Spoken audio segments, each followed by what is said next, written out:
trained, all of us. And lovely, too. In our new dresses, we looked like royalty. Miss Gelner had picked out a different shade of gown for each of us, our first piece of clothing that was distinctly ours. She'd deliberated long and hard on the color choices. She wanted us each to look different. It wouldn't do for the customers to think they were getting cloned girls, even though there were plenty of differences between us to set us apart. Yes, we all had large eyes, spaced perfectly on our heart-shaped faces. We all had small noses, long, thin necks, and rose-petal lips. But we each had distinct coloring. 7's hair was nearly black, 16's eyes were green, the color of fresh summer grass, and 20's skin was the same warm brown of the toasted bread that we were rewarded with on Sunday mornings. We were unique, one of a kind.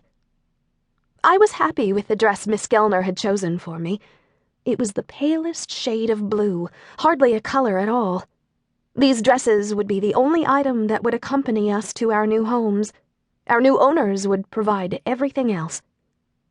"We are lucky to have a number of congressmen and senators here today," Miss Gelner said. "Power, prestige, wealth. You'll be surrounded by the best, which is why it is important that you be the best." Miss Gelner sighed, nodding her head once. "All right, girls. It's time." She turned and threw open the doors. "Ladies, gentlemen," her voice boomed as she glided into the next room. "If you'll kindly follow me, I'll show you to the sitting room.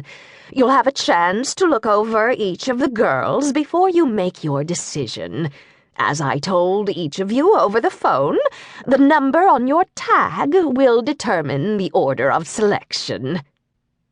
A moment later, a stream of bodies and voices flowed into the room. I drew a breath and held it, trying to compose myself, but the fluttering inside me only grew worse.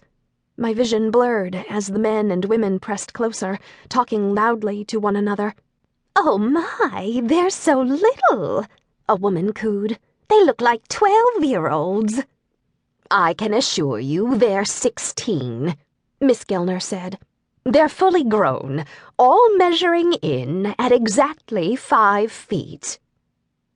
An older man grabbed a lock of my hair and rubbed it between his fingers.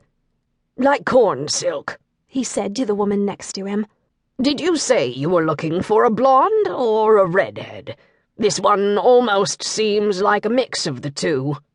"And it does have beautiful eyes.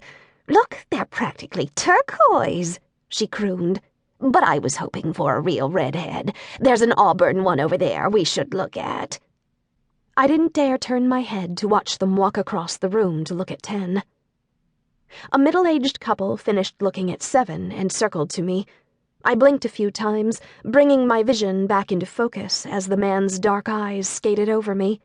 He was obviously quite a bit older than me, but his jaw was much stronger than the other men I'd seen so far, and his eyes were bright.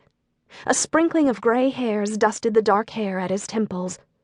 The woman beside him had probably been a beauty when she was younger, but now she was a different sort of beautiful, regal and refined. She was tall, even taller than Miss Gelner, with high cheekbones, a strong jaw, and long, arched brows perched over top piercing blue eyes. Even though she had lines around her eyes and mouth, her hair was almost as dark as 7's, without a hint of gray. Everything about her intimidated me. "Now this has some promise," the man said. "Do you like this one?" "Oh, John, do we really need to do this?" The woman sighed, her gaze drifting around the room. "Do what, darling?" "You can cut it with the darling, too. It's not like anyone's listening. They're busy choosing their own pets," she said, gesturing at the rest of the people in the room with an elegant sweep of her arm. "And you can stop pretending I have any say in your precious little project.